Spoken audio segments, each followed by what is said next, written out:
The students were moved back into a regular classroom, and I was letting her director know that this was a violation of IDEA. The director of special ed testified about some of the problems she was having with the way special needs students were being taken care of at Booker T. Washington, and a response to how parents were treated when they called with questions. There's usually a gap in time before she would notify back.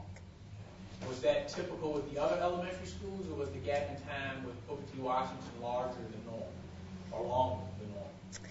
It seems like it was longer than normal. A defense witness that provided a paper trail of emails. Most of the issues I had at Booker T had to do with staffing and not following the IEPs. She was also asked about that one parent who Mrs. Petrilli says was not happy with her. Looks like it's the parent. Ms. Clark's very supportive. I've had a few interactions with Ms. Clark, and she always seems supportive to me. During her cross-examination by Mrs. Petrilli's attorney, she was pressed. I was asked to go through and see if I had any emails that I sent to Ms. Petrilli, and so I went through what was still on my computer and found what I could. Were the problems isolated to the handful of examples in court, or were there more? Those are the 3 students that came to mind.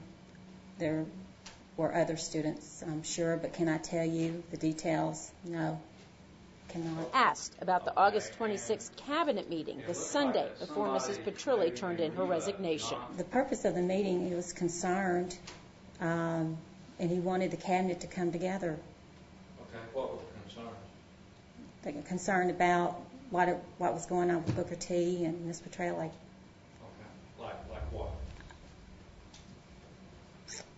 Like I said, I don't know that I can't remember the details of it of that day, but I was at the cabinet meeting. I knew that she was not going to be there as principal, and I think we were talking about who's going to go in and manage the school. The only thing I recall that maybe the parents were upset